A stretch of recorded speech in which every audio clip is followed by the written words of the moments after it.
Hey guys, it's Kaido here, and today I am on my SilentHeart Mage build. Yes, the infamous SilentHeart Mage build that I've been progging for a few days now on stream. I finally went ahead and fully fleshed it out and fully finished it, and this build is insane. Very, very powerful. Where the hell are the dummies?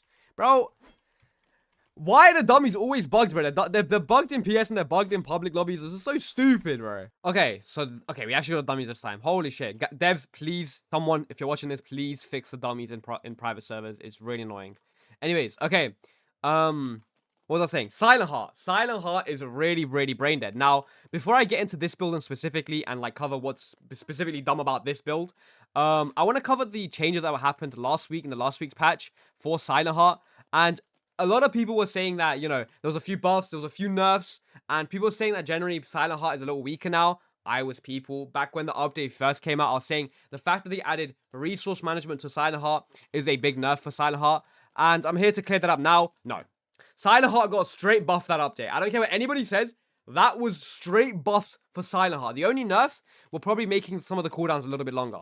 That was it. Everything else was a direct upgrade. Even the resource management, they went ahead and did the worst possible way you could implement resource management for SilentHeart, which is making it tied to tempo. And even that alone isn't that bad. Making it tied to tempo isn't too bad if it's scaled. It doesn't scale. As long as you have, yes, 1% of tempo. As long as you have 1% of tempo, you're going to be getting the full damage of SilentHeart moves.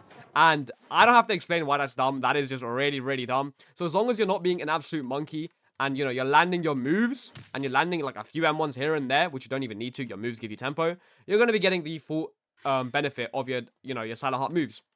Speaking of, those moves now do true damage, okay? I don't know why they switched it back to oath damage. It's really dumb, but it ignores all resistance and just does flat base out damage. So you can't even build for like high physical on like a mage build to counter SilentHearts to some degree. So SilentHearts, once again, they get everything. They get everything. So yeah, last week's patches for SilentHeart, 100% without a doubt have buffed SilentHeart. So SilentHeart is probably the strongest it's ever been right now. Very, very, very powerful. Now going into specifically about this build. Now starting off, I got 100 intel, 100 willpower pre-shrine, which a lot of people immediately wrote that off when I was first making the stat sheet for it. But now that I've finished the build and I've fully made it and it's fully realized, I can say that this build is definitely strong, and the talents that you get from going 100 is very, very powerful. And let's go over some of them now.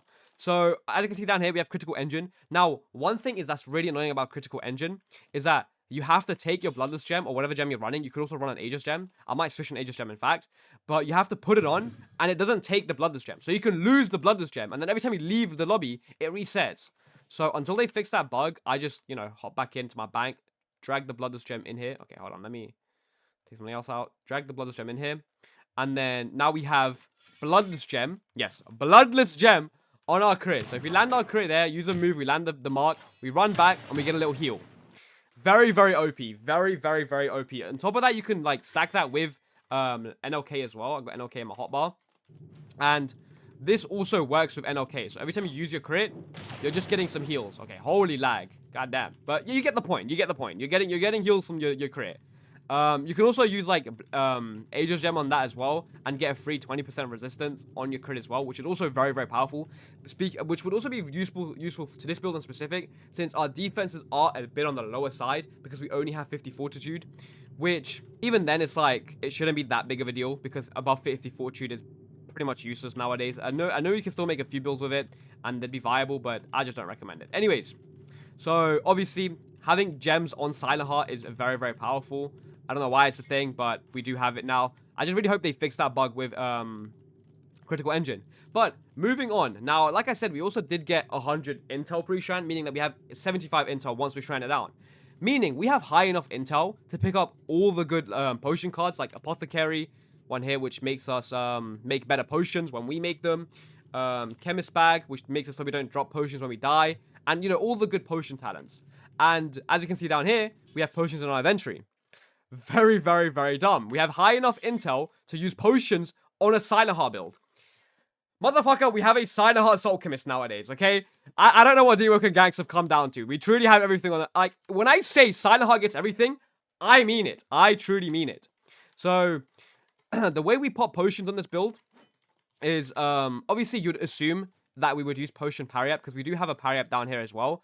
And parry up on its own is very, very good. Like, let me activate it here on SilentHeart, because as you can see, the SilentHeart moves don't cancel parry apt. So you can just use the moves and still have parry apt open. So parry apt on SilentHeart is very, very busted. Forgetting the fact that it's like the freeze uppercut ever if you can have like parry apt open. But sadly, they did make it so you can't parry apt potion anymore, which is very annoying because I love doing that. As you can see, I'm spamming my middle mouse button, so my M1, and I can't pop the potion because I have the parry apt shield on until it goes. So instead, what you can do is you can just use a SilentHeart move and then start popping the potion during the move. So you could just move stack the potion with SilentHeart moves. It's so brain dead. It's so insanely brain dead. So the devs thought they'd take away my only way of, you know, confirming potions. But no, SilentHeart can still confirm potions because, again, say it with me, guys. SilentHeart gets everything in this game. Everything. It's like, I think it must be like the devs' favorite oath. Genuinely speaking. Okay. So, again, potions is very, very dumb, very, very strong. But you might also be wondering, why would I need potions on this build in particular? Because if I ever get in a pinch, if I ever get low, you know, I have NLK down here. I could just swap to NLK, and we have pretty good, pretty fast healing. Since we have 80 heavy after Shrine, that's going to give us 80% NLK. And 80% NLK is pretty good. You're going to be getting a lot of passive healing. But why not just stack the two? Why not just stack the two? Oh, before you even say it, I know, you're not meant to be able to stack potions with NLK. It's supposed to give you slower healing. Now, my friend, once again, say it with me now. SilentHeart gets everything. If you just swap out, you know, use a swap out mechanic and swap to your main weapon, pop the potion, and then swap back to NLK, you're getting the full healing of both. You're stacking it effectively. And that is very, very, very OP. And even on top of that, just having to, like, not worry and not rely on NLK as well. Okay, hold on. Guys, we brought the whole squad. The whole squad. Are we... Why is the whole squad here? Hello, guys. SS? Sure. Born to gank. Okay. Guys, relax. We don't need to be doing all that. So, as I was saying, on top of like, you know, not having to worry about NLK, you can just be like ganking on your main weapon, which is, by the way, the Evan Spear with Nemesis on it. And then you can just like disengage or, you know, you move stack with your move and pop the potion and just get free heals while you're still on the offensive. And you're hardly gonna, if you're playing in a good gank and you have like support around you, you're probably hardly gonna ever actually need to switch to NLK, simply because the heal you get from your crit, you know, on top of the potion, that is a lot of sustain. And it is a lot of sustain that NLK probably, not NLK, SilentHeart probably shouldn't have. But it does because SilentHeart gets everything. So it is really, really, really, really, really dumb. Another thing is that we also get Auto Scream for free as well since we go high willpower. And Auto Scream is very, very good. You know, it's a free 25% damage debuff so your opponent takes more damage every time you pop it. And the best part is, our SilentHeart moves give us ether back. They proc engage, and they proc a lot of engage. Like, it's so insane how much ether the moves give you back. So you're getting your overflowing dam back up in no time. So, again, SilentHeart gets everything. Speaking of SilentHeart getting everything, I've said that, I feel like I've said that phrase about 100 times. They also get a free 4 damage cancel, which is like the one thing that basically you need in a gank and that SilentHeart normally shouldn't have. And like, it was like one of the main things holding it back is because, you know, you don't have a full damage cancel. But SilentHeart now has a full damage cancel. And this has been in the game for a while now. But all you do is, as you're falling, you just do the aerial move. And that removes all your full damage. And you can just jump from practically any height and be fine. Which is very, very OP. Lastly, the last like thing I can guess a yap about on the SilentHeart build is flow state and the moves. Now, obviously, you can, you know, be an absolute Chad, you know, a skillful, masterful player and just use flow state manually and use the moves, like, manually, you know. I just messed up there. I was supposed to do a down slam, but I did the uppercut. But, you know, I'm not that good. You're probably not that good. And there's also a lot of, like, it's a big learning curve to get used to, you know, using those buttons. And forget the learning curve. Sorry, I can't even speak there. It's also not reliable. In ganks, that shit just doesn't work. Like, you be using the moves and the flow state, and the timing just gets off because of the lag and the ping, which is just how ganks are. So, there's two things you can do. You can either go to your controls and bind the number that your flow state is on to also control. So, my flow state's on 6, so I can bind my 6 over here to control.